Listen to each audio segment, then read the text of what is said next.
Worship His holy name. Welcome to Man of Faith Ministry. I'm Brian, and we're up to chapter 26 of Matthew in our New Testament reading from Matthew through to Revelation. Let's get stuck into it. Matthew chapter 26, the plot to kill Jesus. When Jesus had finished all his words, he said to his disciples, "You know that after 2 days the Passover is coming, and the Son of Man is to be handed over for crucifixion." Then the chief priests and the elders of the people were gathered together in the court of the high priest named Caiaphas, and they plotted together to seize Jesus by stealth and kill him. But they were saying, "Not during the festival, otherwise a riot may occur among the people." Verse 6, the precious ointment. Now, when Jesus was in Bethany at the home of Simon the leper, a woman came to him with an alabaster vial of very costly perfume, and she poured it on his head as he reclined at the table. But the disciples were indignant when they saw this and said, "Why this waste? For this perfume might have been sold for a high price and the money given to the poor." But Jesus, aware of this, said to them, "Why do you bother the woman? For she has done a good deed to me. For you always have the poor with you, but you are not always have me. For when she poured this perfume on my body, she did it to prepare me for burial. Truly I say to you, wherever this gospel is preached in the whole world, what this woman has done will also be spoken of in memory of her." Verse 14, Judas' bargain. Then one of the 12, named Judas Iscariot, went to the chief priests and said, "What are you willing to give me to betray him to you?" And they weighed out 30 pieces of silver to him. From then on began looking for a good opportunity to betray Jesus. Now on the first day of unleavened bread, the disciples came to Jesus and asked, "Where do you want us to prepare for you to eat the Passover?" And he said, "Go into the city, a certain man, and say to him, 'The teacher says, my time is near. I am to keep the Passover at your house with my disciples.'" The disciples did as Jesus had directed them, and they prepared the Passover. Verse 20, the last Passover. Now when evening came, Jesus was reclining at the table with the 12 disciples. As they were eating, he said, "Truly I say to you that one of you will betray me."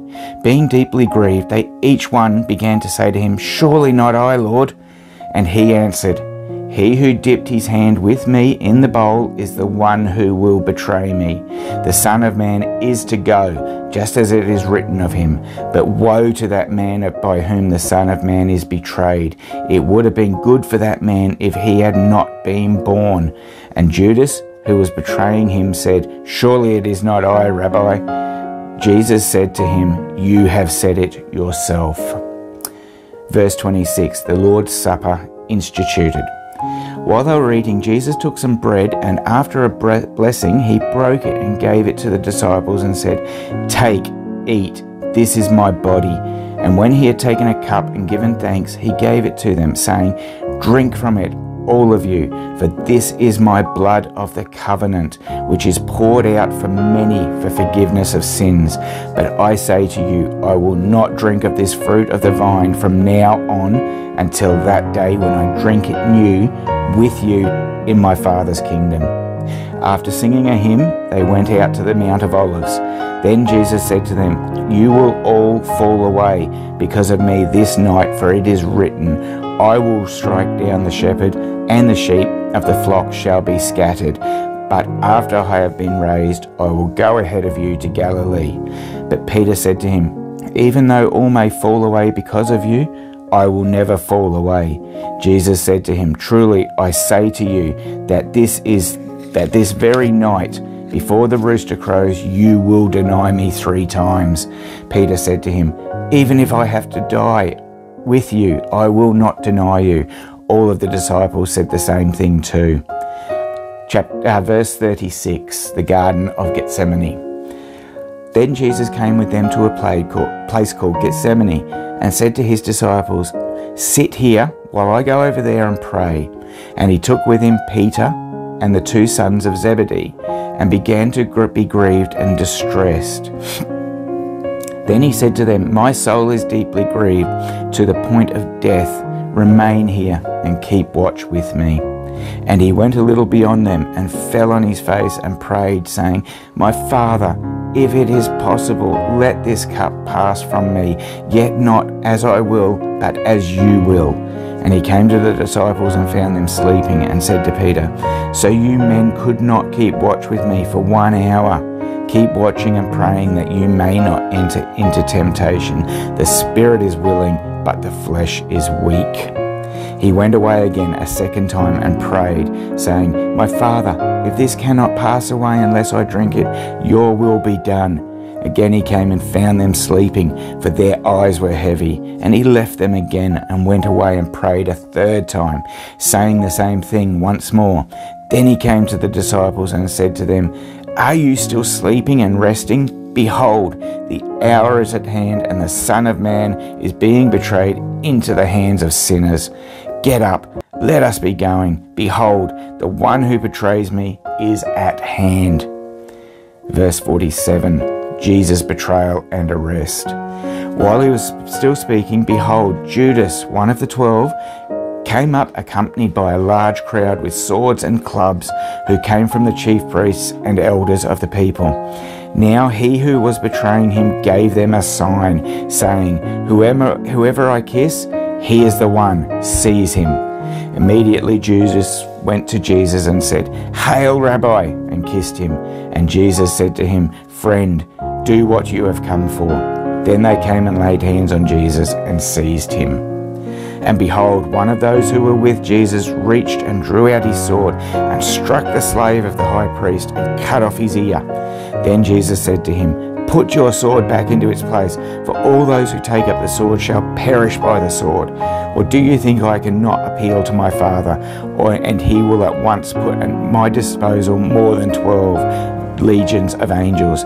How then will the scriptures be fulfilled, which say that it must happen this way?" At that time Jesus said to the crowds, "Have you come out with swords and clubs to arrest me, as you would against a robber? Every day I used to sit in the temple teaching, and you did not seize me. But all this has taken place to fulfill the scriptures of the prophets." Then all the disciples left him and fled. Verse 57, Jesus before Caiaphas. Those who had seized Jesus led him away to Caiaphas, the high priest, where the scribes and the elders were gathered together. But Peter was following him at a distance as far as the courtyard of the high priest, and entered in and sat down with the officers to see the outcome. Now the chief priests and the whole council kept trying to obtain false testimony against Jesus, so that they might put him to death. They did not find any, even though many false witnesses came forward. But later on, 2 came forward and said, "This man stated, I am able to destroy the temple of God and to rebuild it in 3 days." The high priest stood up and said to him, "Do you not answer? What is it that these men are testifying against you?" But Jesus kept silent. And the high priest said to him, "I will adjure you by the living God, that you tell us whether you are the Christ, the Son of God." Jesus said to him, "You have said it yourself. Nevertheless, I tell you, hereafter you will see the Son of Man sitting at the right hand of power and coming on the clouds of heaven." Then the high priest tore his robes and said, He has blasphemed. What further need do we have of witnesses? Behold, you have now heard the blasphemy. What do you think?" They answered, "He deserves death." Then they spat in his face and beat him with their fists, and others slapped him and said, "Prophesy to us, you Christ, who is the one who hit you." Verse 69, Peter's denials. Now Peter was sitting outside in the courtyard, and a servant girl came to him and said, "You too with Jesus the Galilean." But he denied it before them all, saying, "I do not know what you are talking about." When he had gone to the gateway, another servant girl saw him and said to those who were there, "This man was with Jesus of Nazareth." And again he denied it with an oath, "I do not know the man." A little later, the bystanders came up and said to Peter, "Surely you too are one of them, and for even the way you talk gives you away." Then he began to curse and swear, "I do not know the man." And immediately a rooster crowed. And Peter remembered the word which Jesus had said, "Before a rooster crows, you will deny me 3 times." And he went out and wept bitterly. But that's the end of chapter 26. We've got chapter 27 left and 28, and then we'll be going on to the next book. So until next time, please stay safe, take care, and may God bless your day.